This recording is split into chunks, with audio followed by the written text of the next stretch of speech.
బిర్యానీ అంటే చికెన్ మటన్తోనే చేయాలా ఏంటి? ఎగ్స్ బిర్యానీని నార్మల్ రైస్తోనే చేద్దాం రండి. 5 ఎగ్స్ని తీసుకొని 10 మినిట్స్ వరకు బాయిల్ చేసి ఉంచండి. ఈ లోపు వెజిటేబుల్స్ అన్నీ రెడీ చేసుకొని కడాయి హీట్ అయిన తర్వాత 4 టేబుల్ స్పూన్ ఆయిల్ వేయండి. ఆయిల్లో కొంచెం పసుపు వేసి ఇప్పుడు బాయిల్ చేసిన ఎగ్స్ అన్నింటినీ 1 బై 1 వేస్తూ మంచిగా గోల్డెన్ కలర్లోకి వచ్చే వరకు ఫ్రై చేస్తూ ఉండండి. ఈ విధంగా ఎగ్స్ అన్ని గోల్డెన్ కలర్లోకి చేంజ్ అయిన తర్వాత ప్లేట్లోకి తీసి పక్కన పెట్టేయండి. ఇప్పుడు ఎగ్స్ ఫ్రై చేసిన కడాయిలోనే ఇంకొక 5 టేబుల్ స్పూన్ ఆయిల్ యాడ్ చేసి 1 టేబుల్ స్పూన్ గీ కూడా యాడ్ చేయండి.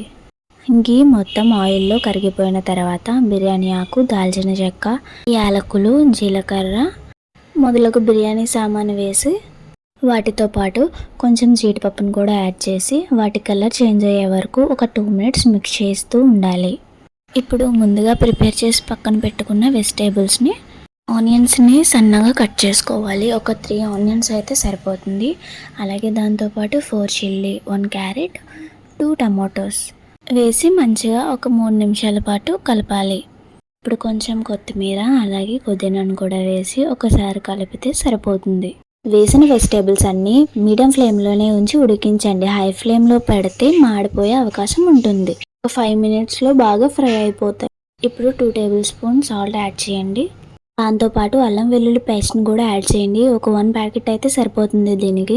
ఇప్పుడు 2 టేబుల్ స్పూన్ కర్డ్ని కూడా యాడ్ చేయండి. యాడ్ చేసిన తర్వాత మొత్తం వెజిటేబుల్స్ అన్నింటికి కర్డ్ మొత్తం కలిసేలాగా ఒక 2 మినిట్స్ వరకు మిక్స్ చేస్తూ ఉండాలి.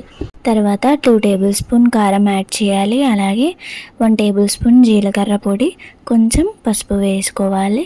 1 tablespoon curry masala, 1 tablespoon ధనియా పౌడర్. ఒకవేళ మీకు కర్రీ మసాలా లేకపోతే దాని బదులు చికెన్ మసాలా కూడా యాడ్ చేయొచ్చు. ఇప్పుడు వేసిన ఇంగ్రీడియంట్స్ అన్నీ ఒకసారి బాగా కలిపి ఇప్పుడు దానిలో 1.5 గ్లాస్ వాటర్ యాడ్ చేయాలి.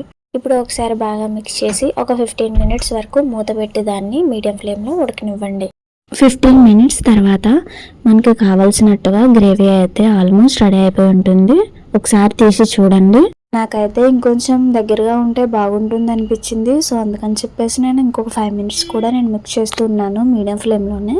ఇలా అయితే పర్ఫెక్ట్గా గ్రేవీ రెడీ అయినట్టేనండి. ఇలా అయిన తర్వాత రైస్ని ఉడికించుకుంటాం కదండి, అది ఒక 80 to 90% అయిపోయిందని కానీ ఇంకా కొంచెం కొంచెంగా తీసుకొని ఈ గ్రేవీ మీద వేస్తూ ఉండండి. అలా ఒక 2 లేయర్స్ వరకు చేయండి. అలా చేసిన తర్వాత ఎగ్స్ని కూడా యాడ్ చేసి కొత్తిమీరతో గార్నిష్ చేసుకుంటే ఎగ్ బిర్యానీ రెడీ అయిపోయినట్టే.